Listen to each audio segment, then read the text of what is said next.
اصرار کیا جائے، اس سے بھی بڑی بات کہہ دوں، عظیم تر جرم یہ ہے کہ کسی گناہ کو بار بار کیا جائے، کسی گناہ کو بار۔ ملا علی قاری نے بڑی خوبصورت کلام لکھی ہے مرکات شریف کے اندر، اور بھی بزرگوں نے لکھا ہے، لا کبیرۃ مع الاستغفار ولا لا کبیرۃ مع الاستغفار ولا صغیرۃ مع الاصرار۔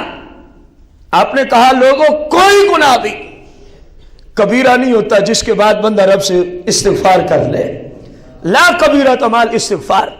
اگر کوئی ضمناً گناہ ہو گیا فوراً تو اللہ سے استغفار کر، توبہ کر۔ ملا علی قاری فرماتے ہیں یہ کبیرہ گناہ نہیں ہے، اور فرمایا لا صغیرۃ مع الاصرار، کائنات کی کوئی چھوٹی سے چھوٹی نافرمانی جس کو بار بار کیا جاتا ہو، فرمایا اس کو صغیرہ نہ سمجھنا، یہ کبیرہ ہو جاتا ہے۔ یہ کیا بن جاتا ہے؟ داڑھیوں کو منڈانے والے ذرا غور کرنا میرے اس جملے پر، فلمیں اور ڈرامے دیکھنے والے غور کرنا اس جملے پر، جن جرموں کے اندر 24 گھنٹے تم نے اپنے آپ کو ہلاک کر رکھا ہے، اپنی جانوں پہ ظلم کرتے ہو، اللہ کی شریعت کہہ رہی ہے تم انہیں چھوٹا سمجھتے ہو، لیکن قرآن و سنت کی روشنی میں یہ کبیرہ گناہ ہو جاتا ہے۔ جو بار بار اسرا پھراتا ہے، داڑھی پر اصرار ہے، گناہ پہ کہ نہیں ہے؟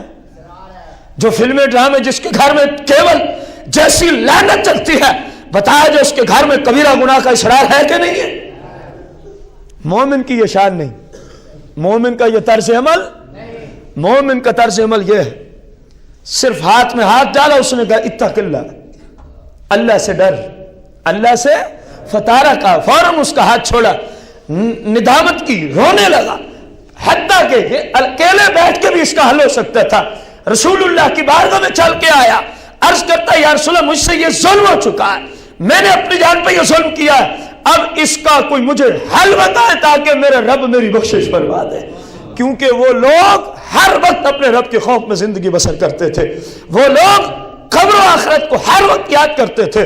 آج جو ہم جان بوجھ کے گناہوں میں ڈٹے ہوئے ہیں، اس کی وجہ یہ ہم نے رب کا خوف ترک کر دیا ہے، اس کی وجہ یہ ہم نے قبر و آخرت کی زندگی کو بالکل بھلا دیا ہے۔ جس کو قبر و آخرت یاد ہوتی ہے کسی گناہ پہ وہ اصرار کرتا۔ سرکار نے فرمایا یہ تو کوئی بات ہی نہیں، اللہ نے تیرے حق میں قرآن کو نازل فرما دیا ہے، اللہ نے تیرے حق میں قرآن کو، اللہ فرما رہا ہے فاستغفروا لذنوبہم۔ اب جس طرح، کیونکہ توبہ بھی یہی ہے، گناہ ہو جائے بندے کو ندامت ہو، بندے کو کیا ہو، اس پہ آئندہ نہ کرنے کا پکا عزم ہو، اور جو ہوا اللہ کی بارگاہ میں عرض کرے مولا مجھے معاف کر دے، مولا مجھے معاف کر دے۔ یہ تینوں کام تو وہ کر چکا، یہ تینوں کام تو وہ شخص کر چکا۔ تو سرکار علیہ الصلوۃ والتسلیم کی بارگاہ میں جب آیا، آیت یہ آئی جو میں آپ کو سنا رہا ہوں، پھر اللہ نے فرمایا وَمَن يَغْفِرُ الذُّنُوبَ إِلَّا اللَّهُ، اللہ کے سوا کون ہے جو تمہارے گناہوں کو معاف کرے؟ بس اللہ ہی ہے جو تمہارے گناہوں کو معاف کرتا ہے۔ وَلَمْ يُصِرُّوا عَلَى مَا فَعَلُوا وَهُمْ يَعْلَمُونَ۔ اس پہ بھی غور کرو، خصوصاً جن کے گھروں میں کیبل چلتی ہے، جو داڑیاں کتراتے یا منڈاتے ہیں، بالخصوص وہ جو لڑکیوں سے رابطے میں رہتے ہیں، خواہ نیٹ کے ذریعے، خط و کتابت، ایس ایم ایس، یا موبائل پہ گفتگو کے ذریعے، یا سکول اور کالج یونیورسٹی کے ہاسٹلوں میں، وہ سارے غور کریں۔ اللہ فرما رہا ہے مومن کا کردار یہ ہوتا ہے وَلَمْ يُصِرُّوا عَلَى مَا فَعَلُوا وَلَمْ يُصِرُّوا عَلَى مَا فَعَلُوا۔ اگر کوئی اس طرح انجانے سے گناہ ہو جائے تو وہ اس پہ اصرار نہیں کرتے، اس گناہ کو بار بار، وَهُمْ يَعْلَمُونَ، حالانکہ ان کو پتہ بھی ہوتا ہے کہ یہ گناہ ہے۔ یہ کیا ہے؟ چلو ہاتھ کھڑا کرنا، آپ میں سے کس کو پتہ نہیں کہ داڑھی منڈانا سخت ترین گناہ ہے؟ جس کو پتہ نہیں وہ ہاتھ کھڑا کرے، جس کو پتہ نہیں وہ ہاتھ کھڑا کرے کہ داڑھی منڈانا حرام اور جہنم میں لے جانے والا کام ہے۔ جس کو آپ میں سے علم نہیں وہ ہاتھ کھڑا کرے کہ کسی لڑکی سے رابطہ رکھنا حرام اور جہنم میں لے جانے والا کام ہے۔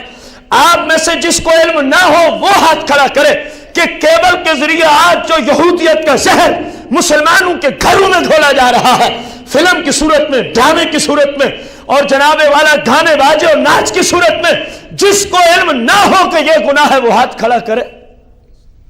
دیکھیں میرے ایک اندازہ ہے تقریباً 200-250-300 بندے کے مجمع میں سے ایک بندہ بھی ہاتھ کھڑا نہیں کرتا تو کیا پتہ چلا آپ سب کو پتہ ہے کہ یہ گناہ ہے, پتہ ہے کہ یہ صرف آپ کی بات نہیں. اگر ہم اس پورے معنی والے کے لوگوں کو یہی سوال کریں جواب یہی ہوگا کہ ان کو پتہ ہے. ہم پورے شہر فیصل آباد سے یہی سوال کریں اگر اکٹھے ہو جائیں سارے, اسی طرح پنجاب سے, ملک پاکستان سے, حتیٰ کہ پورے ورلڈ کے مسلمانوں سے, تو ساروں کے سر نیچے ہوں گے, ساروں کے ہاتھ نیچے ہوں گے, کیونکہ رسول اللہ کی شریعت کی یہ شان ہے اس زمانے میں کہ جہاں تک مسلم ہے وہاں تک رسول کی شریعت پہنچ چکی ہے. ہر بندے کو پتہ ہے کہ یہ گناہ ہے, یہ کیا ہے. لیکن پوچھا جائے کہ چھوڑتے کیوں نہیں ہیں تو جواب کیا ہے؟ اللہ تو قرآن میں مومن کے لیے یہ فرما رہا ہے وَلَمْ يُصِرُّوا عَلَى مَا فَعَلُوا. اگر کوئی اس طرح ہو جائے تو وہ اس کو بار بار نہیں کرتے, اس گناہ کو بار بار نہیں کرتے. یہ مومن کی شان ہے, یہ مومن کی. اب اس میں آیا جب مومن سے گناہ ہو جائے, جب مومن گناہ کرے اس کی بات نہیں, جب مومن سے گناہ ہو جائے اس کی بات, تو پھر مومن کیا کرتا ہے؟ سب سے پہلے اس کو اللہ کا خوف آ لیتا ہے. آیت سمجھا رہا ہوں. نمبر 2, وہ اس گناہ پہ ندامت اور شرمندگی محسوس کرتا ہے کہ یار میں رزق رب کا کھاتا ہوں اور اسی رب کی نافرمانی میں نے کر ڈالی. نمبر 3, وہ اس کو آئندہ نہ کرنے کا عزم اور اپنے رب سے بخشش طلب کرتا ہے. فَاسْتَغْفِرُوا لِذُنُوبِهِمْ, قرآن نے کہا فَاسْتَغْفِرُوا لِذُنُوبِهِمْ کہ اپنے گناہوں کی رب سے کیا چاہو؟ مغفرت چاہو, رب سے توبہ استغفار. استغفر اللہ الذی لا الہ الا هو الحی القیوم واتوب الیہ, اس کی صدائیں لگاتے ہیں, وہ اللہ کی بارگاہ میں استغفار اور بخشش طلب کرتے ہیں. پھر اللہ نے بھی فرمایا وَمَن يَغْفِرُ الذُّنُوبَ إِلَّا اللَّهُ, اور تم جس سے بخشش مانگ رہے ہو بخشش دیتا بھی وہی ہے, بخشش دیتا بھی. مولا کائنات علی المرتضیٰ, استغفار کی فضیلت آ رہی. علی المرتضیٰ شہنشاہ ولایت فرماتے ہیں, فرمایا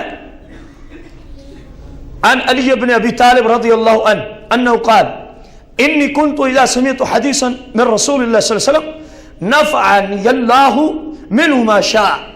فرماتے ہیں میں جب بھی سرکار کی, علی سے محبت کرنے والے غور کرنا, حدیث سننے کا مطلب کیا ہے, حدیث کے درس میں آنے کا فائدہ کیا ہے. آپ فرماتے ہیں اے لوگو میں جب بھی رسول اللہ کی کیا سنتا ہوں؟ حدیث مبارکہ سنتا ہوں. فرمایا اس حدیث کو سننے کے بعد میرا رب اس حدیث کی روشنی میں مجھے فائدہ ضرور دیتا ہے. مطلب کیا ہے کہ میں اس پہ عمل کرتا ہوں, میں اس پہ, اگر علی سے محبت کرنی ہے تو طریقہ یہ ہو جو شریعت سنو اس پہ عمل کرو. لوگوں کو نہ آگے لے آؤ. بیوی کیا کہے گی میں نے داڑھی رکھ لی ہے, بیوی کیا کہے گی میں نے گھر سے کیبل جیسی لعنت کو باہر نکال دیا ہے. میرے بھائی تیری قبر میں بیوی نے جواب نہیں دینا, تو نے خود جواب دینا. یہ یاد رکھتے ہوئے جانا. آپ فرماتے ہیں مجھے اس سے اللہ کیا دیتا ہے؟ فائدہ. ایک بات بھی اگر میں رسول اللہ کی سن لوں. پھر فرمایا وَإِذَا حَدَّثَنِي أَحَدٌ مِّنَ الصَّحَابَةِ, جب مجھے علی المرتضیٰ فرمانا صحابہ میں سے کوئی بندہ حدیث بیان کرے تو میں اس وقت تک اس کی حدیث نہیں مانتا جب تک میں اس کو یہ نہ کہوں کیا تو اس پہ حلف دے سکتا ہے کہ یہ واقعی تو نے رسول اللہ سے سنا تھا. فرماتے ہیں مجھے جب بھی کسی نے حدیث بیان کی میں نے اس کو فوراً کہا. فرمایا اس نے فوراً کہا ہاں میں اللہ کی قسم اٹھا کے کہتا ہوں کہ یہی جملے سرکار نے ارشاد فرمائے تھے. فرمایا اس طرح کی ایک حدیث, دیکھو حدیث کو جو ہم سنانے چلے, مولا کائنات نے اس کو 4 چاند پہلے جملے ذکر کر کے لگا دیے.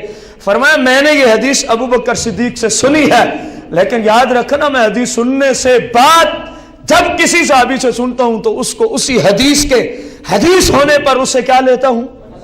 قسم لیتا ہوں. گویا میں نے قسم لی, گویا میں نے قسم لی.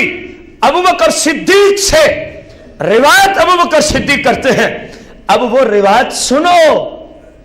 اللہ فرماتا ہے رسول اللہ نے ارشاد فرمایا، جس کو سنا ابو بکر نے، روایت کی آگے مولا کائنات نے، ہم جس جگہ سے پڑھ رہے ہیں تفسیر خازن جلد پہلی 299 سورہ آل عمران آیت نمبر 135 کی تفسیر کرتے ہوئے علامہ نے اس حدیث کو ذکر کیا. کیا فرماتے ہیں؟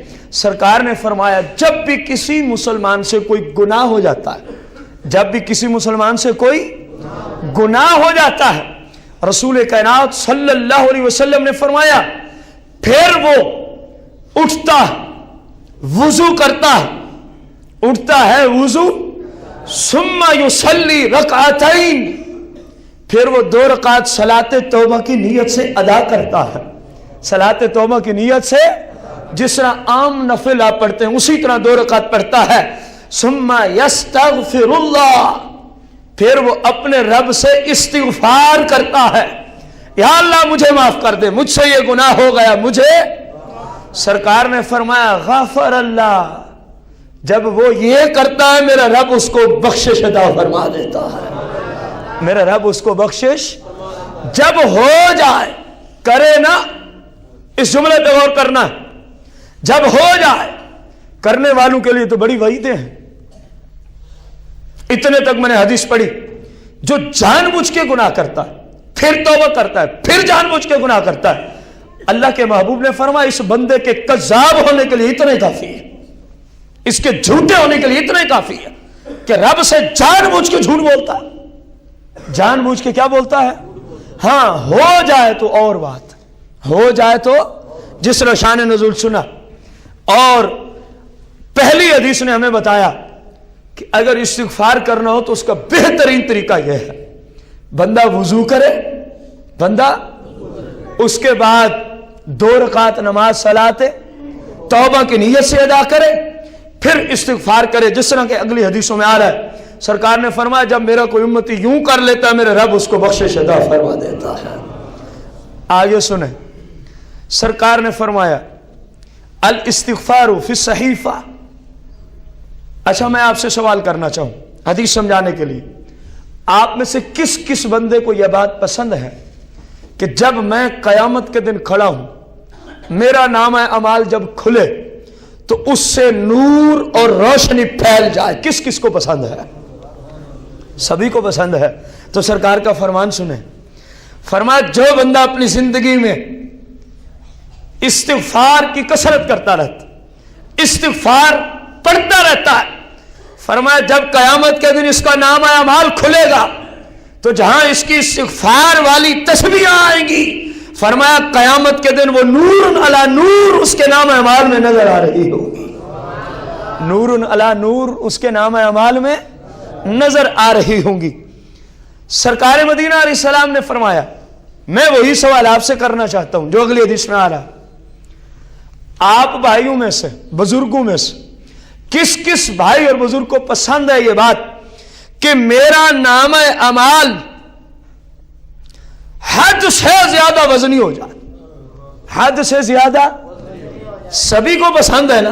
سرکار اس کا علاج عطا فرماتے ہیں، فرمایا جس کو یہ پسند ہو کہ میرا نامہ اعمال حد سے زیادہ وزنی، جب میں دیکھوں تو خوشی محسوس ہو، فرمایا پھر اس کو چاہیے فَلْيُقْصِرْ فِيهَا مِنَ الْإِسْتِغْفَارِ، پھر اس کو چاہیے اللہ سے استغفار کثرت کے ساتھ کیا کرے، اللہ سے توبہ استغفار کثرت کے ساتھ کیا کرے.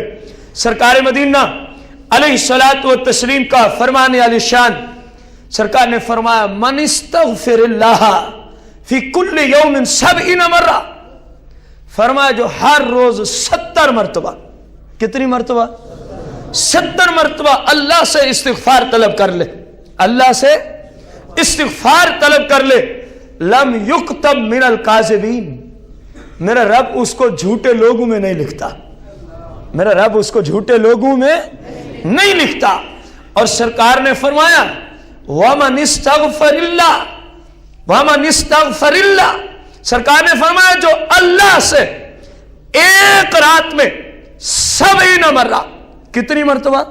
70 مرتبہ ایک رات میں استغفار کر لے، لم یکتب من الغافلین، اللہ اس کو غافلین کی لسٹ سے نکال دیتا ہے، اب وہ ان کی طرف چلا گیا جو غافلین سے اگلے درجے کی طرف چلا